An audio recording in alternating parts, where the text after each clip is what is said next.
My name is Ron Brant, and I do wide format digital printing, process called Giclée printing. Well, originally when I was a teenager, I took art or painting lessons, and so I've been, interested in art and music pretty much all my life. So I just started painting in oil when I was young, and just enjoyed it, and made it part of my life. What I'd like to mention is the artist that inspired me to get into printing artwork, and that artist's name would be Bascom Hurd in Salado, Texas. I saw some prints that he had made or had made for him in an art show,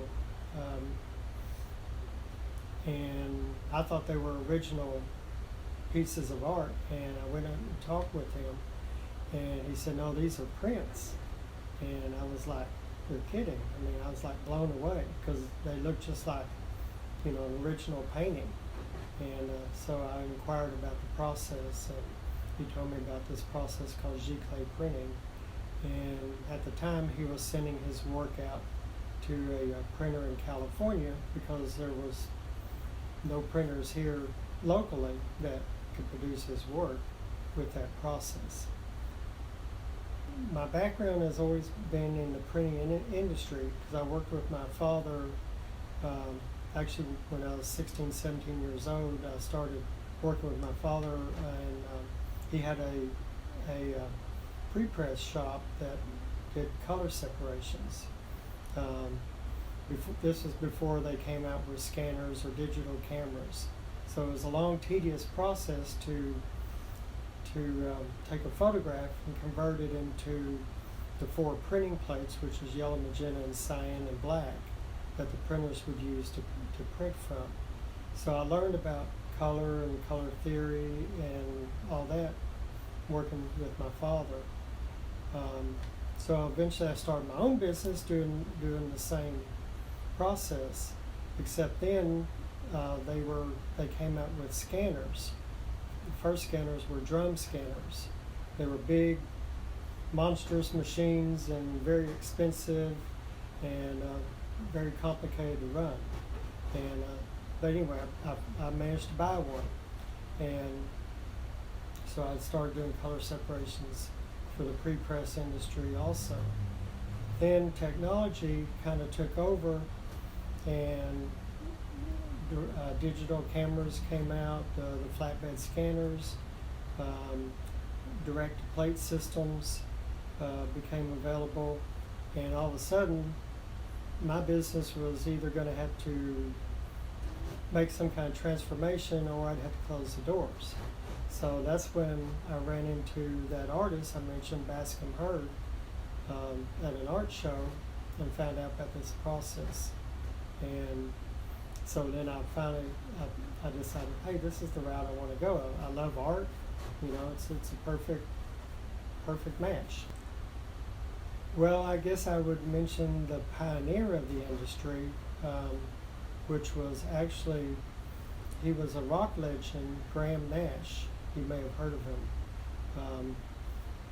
He was the very first pioneer to produce giclée prints, because he was a photographer, and he was looking for a good way to reproduce his work. And he realized that a iris printer was used in commercial printing houses for proofing. So he got the idea of why don't we use this to reproduce art prints. High-end digital medium format camera. It's a phase 1 camera, I believe it's C45, and that's what we use to capture the image. And it's paired with custom-built studio lights. They're color balanced, so we get accurate lighting and accurate color. And we use the Epson SureColor P8000 printer. It's the one we're using currently. And of course we use Photoshop, and we use the camera software, which is Capture One. The different materials basically just yields a different finish and a different texture. We get very rich color off of both of them, you know, the cotton rag, the photo papers, and the canvas. The main difference is just how they look and feel. I recommend if we're reproducing an acrylic painting or an oil painting, that we traditionally would reproduce it on canvas. Pastel art, colored pencil, watercolor art, we would usually recommend a watercolor paper or cotton rag paper. But as far as the color, the saturation, the density, they're very similar, because Epson has designed into its ink system different black inks for the different medias, so that you can still get a very rich black off of the cotton rag paper. Have your monitor calibrated. There's calibration software out there for monitors, and utilize that. I also don't recommend, like when you're working on an image, to work inside a very dark room, because your monitor is always going to appear brighter. So you're going to get a little misconception on how the image is truly going to look when printed. So I use just room lighting, and of course you also don't want sunlight or glare coming in either. So that would be kind of my suggestion. And if you're doing your own prints, you should always use the ICC profiles that the manufacturer of the media produces. Because usually they're very accurate, and as long as you use the ICC profiles and you have a calibrated monitor and you're working under regular room light, you should get pretty good results. First is we digitize it with the camera. We capture the image. It brings it into the computer. We do some adjustments through the Capture One software from the camera. Then we bring it into Photoshop, and we make an initial color adjustment if we feels like we need it, and then we run a preliminary proof off of the printer, and all proofing is always done on the same media that we're going to do the final prints. We do a hard proof, not a soft proof on the monitor. So then we take that and then adjust it again if needed, and we do that multiple times until we feel like we're matching all the colors as close as we can to the original. And then we do a final proof. Then we have the artist come in and check the proof, and if it's approved, then we do the final prints. And then after printing, then we trim them or finish them out like canvas prints. We apply a coating over them to protect them. And the watercolor prints, we trim them. Some cases we'll deco the edge. We have some customers that want a decoed edge. So then we get them ready for the customer to pick up, and we archive their files for them and have them ready for reprints. It's like you would actually tear the paper right up to the image, so it has kind of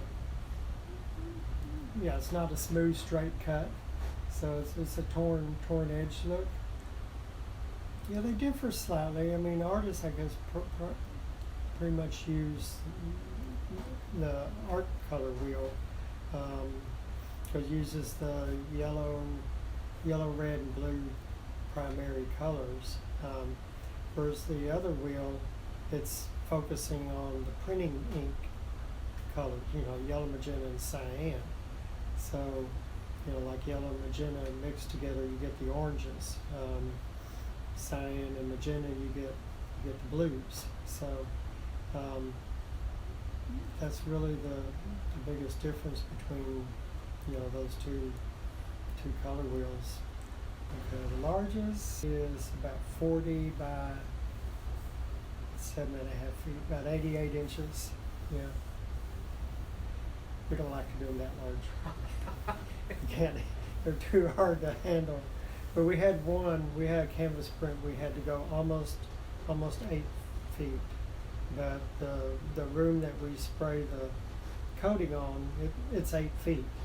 So I couldn't have it a full 8 feet. You know, he wanted it 96 inches. So that's where the most we can go is about 88, you know, plus the border. So, you know, that would be the largest. Smallest, 2 inches by 3. We use a little different method than most, but it's kind of hard to explain. We do order the molding, stretcher strips. We don't order the pre-cut ones. We order the long 9.5-foot bars, and we cut them to length. We actually cut them. I cut them at home. I don't cut them down here, and so the way we do it is